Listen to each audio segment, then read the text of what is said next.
Yun, gagawa tayo ng screen dyan. Kailangan na natin pahiran siya ng emulsion, photo emulsion po yan.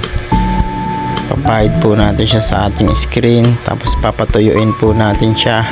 Pagkatuyo, ilalapat po natin yung design. Yan, kilalapat lang po natin, iayos po natin siya. Tapos babasahin natin ng mantika. Kasi kailangan po maging transparent siya eh.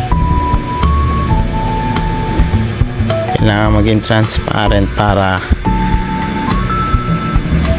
black lang ang pinaka, hindi niya may expose pag hinarap siya sa ilaw.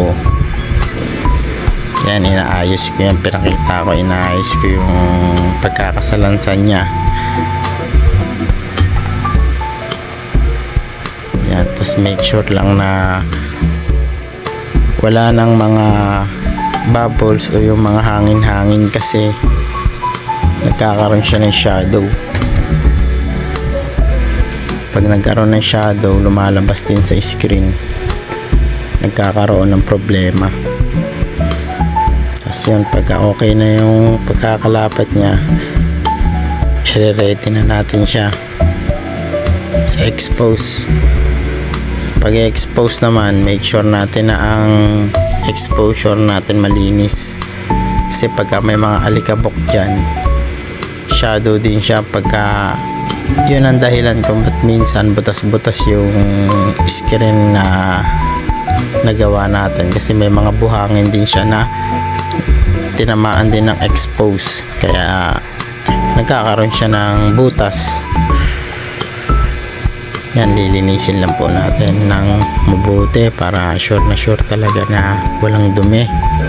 Tapos i-expose na natin siya. Katapos natin i-expose ng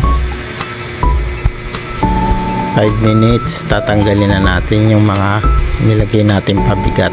Yung pabigat na yan, nilalagay natin yan para maging lapat na lapat yung papel at saka hindi siya gumalaw. Tapos nyan, pagkababa natin, tatanggalin natin yung papel, yung design na nilagay natin. Yan, hindi pa siya kita dyan. Pag binasa natin, doon natin siya makikita. Iwawash natin siya harap likod. Kailangan mabasa natin siya harap likod. Yan, tapos tapusin natin kasi para mas mabilis siya lumambot. Pagkatapos natin basahin natin para masyado lumambot. Tapos ayun na, i-spray na natin yung mga parteng may design. May mga gumagawa din na hindi nila ini-spray, pero mas maganda kasi pag ini-spray, nakukuha natin yung sharp, yung pagka-sharp niya, tsaka yung mga tira-tira na emulsion matatanggal din pag in-spray natin siya ng mabuti.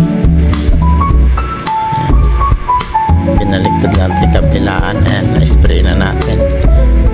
Babanlawan pa natin para mawala naman yung moist, mga rainbow kasi mga yun, pag natuyo din kasi yun, nagiging bara din yun eh. Ito na, papatuyuin na natin yung screen. Papatuyuin na lang natin yan. Ipapatuyo natin siya kasi papahiram pa natin siya ng pampatibay. Papahiram natin ng pampatibay. Ang tawag na sa pampatibay ng screen na yun, itong photo hardener. May mga emulsion na hindi na ginagamitan nito, pero ito kasi kailangan siyang gamitan ng photo hardener eh. Lalo na kung madami ang gagawin mo, kailangan matibay yung screen mo kasi hugas ka ng hugas yan eh. Ayan, papatuyuin na natin pagkatapos lagyan ng hardener. Patuyuin natin siya. Pagkatuyo niyan, okay na yan. Yan, tulad yan, okay na yan. Kasi madali naman yan matuyo, iinitan lang yan eh. Eto na. Okay, huwag kalimutang mag-like mag-subscribe.